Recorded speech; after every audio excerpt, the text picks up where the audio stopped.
코로나19가 우리 경제를 덮쳤다.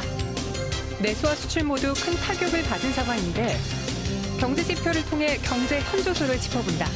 그리고 이 위기를 극복하는 해결책도 모색해보는 시간 마련했다.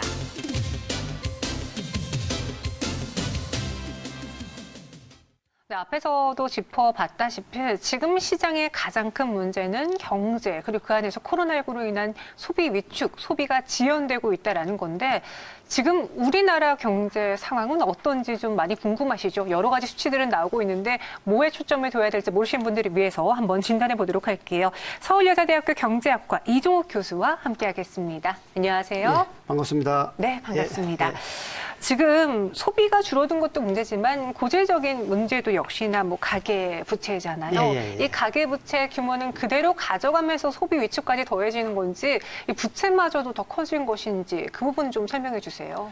이제 가계 부채라고 하는 것이 이제 이렇게 증가하는 이유는 항상 가계 부채라고 하는 것은 원금과 이자를 갚을 수 있으면 가계 부채는 증가하지 않습니다.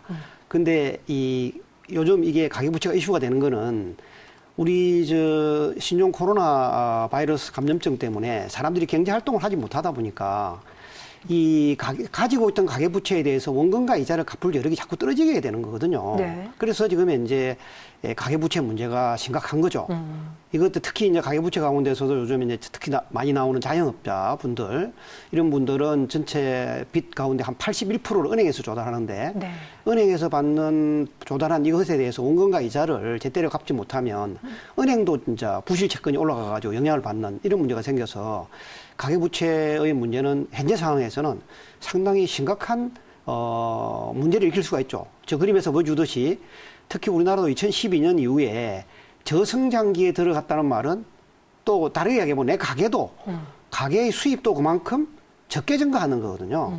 그러다 보니까 이제 이 그래프를 한번 보시면은 이 저성장기에 들어가다 보니까 가계부채가 사실은 국민 소득 증가율보다 더 빨리 올라가는 문제가 있어요. 네. 그런데 이제 이게 지금 한번 보시면 우리 2019년대에 경제가 2%대 오면서 저 커지고 있잖아요. 격차가요. 그렇죠. 이제 그것이 우리 코로나 바이러스 때문에 상당히 좀 위험 요인이 되지 않을까 하는 상황이 와 있습니다. 네, 말씀하신 것처럼요. 자영업자들의 시름이 정말 큽니다.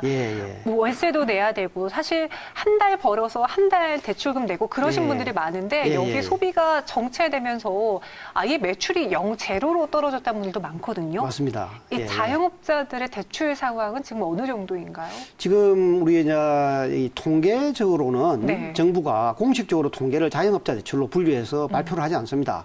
그러다 보니까 이 한국은행에서 한 시차를 한 4, 5개월 정도 시차를 두고 파악을 해서 발표를 하는데 올해 3월 13일이죠.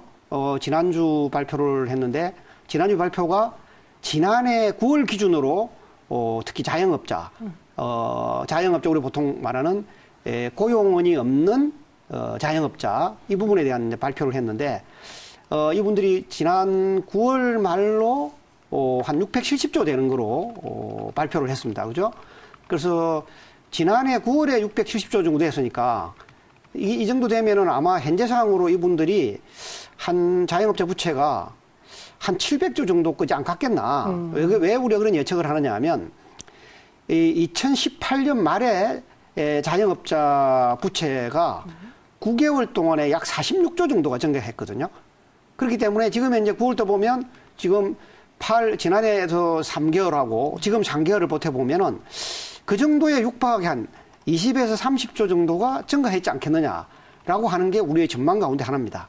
그래서 아마 지금 올해 내에 아마 700조 정도까지 가지 않겠나 그런 생각하는데 아까 우리 아나운서 말씀하신 대로 저분들이 뭐 지금 현재 휴업을 했거나 뭐 안대가 폐점을 했거나 이런 상황이 되니까 이 부채를 어떻게 처리할 것인가가 자영업자뿐만 아니라 정책당국 그다음에 그와 관련되어 있는 은행권에서도 이슈가 되겠죠. 맞아요. 은행도 사실 피해를 한번 보게 되면 도미노처럼 현상이 이루어지잖아요. 그렇죠.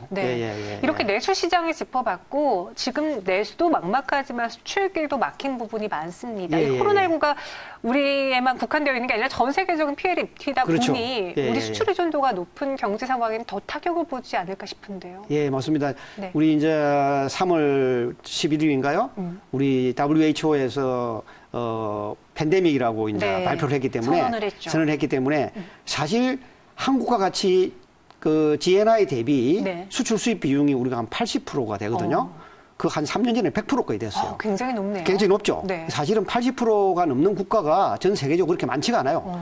말레이시아, 홍콩, 스위스, 스위스 네. 이런 몇 개국이 안 되거든요. 네. 그래서 이제 이 수출 의존 비율이 높은 나라인데 이게 이제 팬데믹이 되다 보니까는 아직까지 이제 한국 같은 나라 세계적인 수출 충격에 대한 건 아직 거의 안 왔어요. 안 왔는데 우리가 중국과의 관계에서 나타나는 거 뭐 보면 이게 어떤 추이로 갈지를 대강 알 수는 있을 것 같아요. 왜 그러냐면 우리나라가 지금 2월 달에 지금 현재 보시면은 통계상으로 수출이 이제 수출 저게 이제 제가 통계를 다시 만든 건데요. 우리가 코로나 바이러스로 인해 가지고 수출이 줄어든 거를 생각하려고 그러면 네. 1월 대비 2월 달에 그다음에 3월 달에 어떻게 가는가를 봐야 됩니다. 지금 이제 통계가 우리가 보면은 전년 대비라고 하는 것은 코로나 바이러스 효과가 전혀 없어요. 네. 근데 올해 1월에서 2월 달을 한번 보시면은 수출이 얼마가 증가하느냐? 수출은 4.6% 증가하는데 네. 수출은 4.6% 감소하는데 수입은 13.6%가 더 감소하는 거예요. 네. 그래서 올해 우리 2월 달에 지금 41조 정도의 흑자가 생겼다고 하는 것은 수출 전월 대비 수출이 증가한 저것보다도 이제 전월 대비니까는 2019년 걸 되겠죠. 근데 오히려 수출이 감소한 것보다 수입이 감소하는 폭이 훨씬 커가지고 지금 현재 우리가 2월 달 흑자가 나서 한국 경제 역사상 97개월 연속 흑자가 나는 그런 규모고 실제로 우리의 이 팬데믹 효과는 네. 이제 3월, 4월부터 나타나겠죠. 예. 그러면요, 지금 예. 사실 산업별로 모두 다 피해를 보고 있지만 가장 직격탄을 받는 거는 항공산업이에요. 그렇죠. 여객 운수도 그렇고요. 예. 그리고 화물 운수도 그렇고요. 예. 모든 양이 다 줄어들었잖아요. 그렇죠. 예. 이로 인해 사업 재개편까지도 지금 가능성이 대두되고 있는데 예. 어떻게 보세요? 우리 이제 언론에서 그런 이야기를 띄우게 되면 네. 제일 먼저 저런 업종에 은행들이 돈을 회수를 합니다. 왜 그러냐면 네. 여행업계나 이런 항공업계에 100% 자기 돈으로 하는 그런 사업은 진짜 없거든요. 정말 대기업 가운데 자기 돈으로 하는 데는 없어요. 네. 그래서 사실 항공업계 같은 경우 우리가 잘 이해해야 되는데 우리 한 2, 3년 전에 우리 해운업계 구조조정을 그냥 금융권 관점에서 하다 보니까 나중에 보니 해운업이 망해버렸더라. 이런 문제가 생겨서 네. 항공업계에 관련된 구조를 좀 잘 이해해 주시는 것도 좋을 것 같아요. 이 항공이나 배의 공통점은 워낙 이 항공기도 비싸고 배도 비싸기 때문에 대부분 리스를 합니다. 이제 리스에서 빌려오는데 그럼 매월 리스료를 지급을 해야 되는데 지금 우리 아까 사회자 말하는 대로 자 손님이 없어서 비행기를 띄우지 못한다. 근데 나는 리스를 했어. 그러면 매월 내가 리소를 내야 되잖아요. 네. 그럼 그 리소를 낸 만큼 뭡니까? 비용이 되는 거거든요. 내가 돈이 없으면 누구한테 빌려야 됩니까? 정부가 빌려주거나 금융권이 빌려주는데 지금 만약에 이게 구조조정이 될 거라고 자꾸 말을 해버리면 은행권에서는 절대 돈을 안 빌려줄 거라는 거죠. 그러면 이제 저기에 나서야 될 부분이 누구냐 하면 한국 경제에 정책 금융을 공급하는 산업은행이나 수출은행이 나설 수밖에 없겠죠. 네. 그래서 저런 그 산업을 우리가 잘 보존해야 되는 이유가 지금 우리가 당하고 있는 이 바이러스 문제는 어떤 형태든 간에 5개월에 6개월 되면 이게 회복이 될 겁니다. 그러면 우리 아나운서도 마찬가지지만 소비가 폭발할 거예요. 소비가 폭발할 때를 생각해서 저런 사람 살려놨고 소비가 폭발했을 때 저 산업이 어떻게 한국의 성장 동력, 고용 창출에 기여하게 할 것인가를 준비하게 하는 게 중요한 것 같아요. 네. 예. 그리고 여기에 정부의 도움도 당연히 있어줘야겠죠. 예, 지금 예. 이거는 그냥 코로나19가 종식되고 소비가 늘어난다고 해서 해결된 문제가 아니기 때문이잖아요. 그렇죠. 예, 예. 근데 여기에 지금 500조 이상의 슈퍼 예산에 10조 이상의 추경까지 더해줬어요. 예, 그래서 예. 많은 국민들, 시민들이 걱정하는 게 우리나라 괜찮은 거야? 재정 예. 건전성 괜찮아? 이런 질문 많이 드리거든요. 예. 우리 보통 우리가 정상적인 가정에 있는 주부 내지는 네. 정상적인 사람 같으면 방금 아나운서가 말씀하시는 그런 질문은 모든 사람이 평상시에 가지고 있는 질문 가운데 하나입니다. 네. 그렇기 때문에 가정에서도 내가 정말 이 지고 있는 빚이 괜찮아? 하는 것이 당연한데 네. 국가가 지고 있는 빚이 괜찮은가 걱정하는 거는 당연할 거라 생각해요. 네. 근데 저 걱정도 무슨 문제가 있느냐. 우리나라 전체 근로세를 내는 사람이 전체 인구 근로자 가운데서 53%밖에 안 됩니다. 47%안 낸단 말이죠. 우리 국민 가운데 53%가 하는 저 걱정 가운데 하나예요. 네. 그래서 사실은 지금 우리 재정 건전성 문제 있죠. 왜 문제 없겠어요? 우리 문재인 대통령이 하시기 전에 우리 재정 규모가 4천억이었어요. 저 4천억이 3년 동안에 지금 현재 513조가 돼서 113조 원이 됐어요. 추경까지 합하면 이게 그냥 어떻게 되느냐. 120조가 넘거든요. 그럼 우리나라의 국가 부채 규모가 800조가 넘어서 GDP 대비 부채 비율이 41% 올라갑니다. 사실 이 정부에서 초기에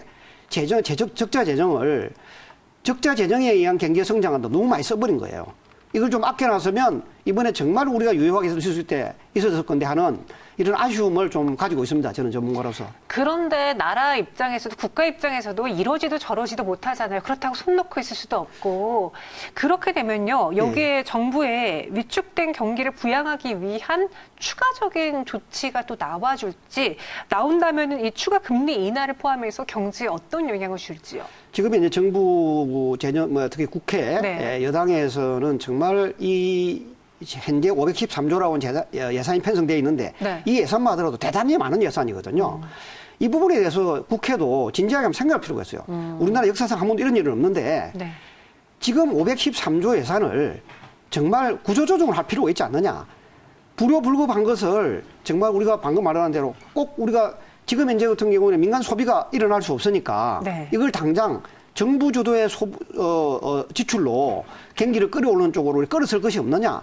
국회 차원에서 진지하게 생각해봐야 돼요. 국회에서 자꾸 기재부 보고 이미 부채 비율이 41% 위험도가 재정 건전성이 무너져가고 있는 상황하에 자꾸 추경을 하라고 하는 것보다 네.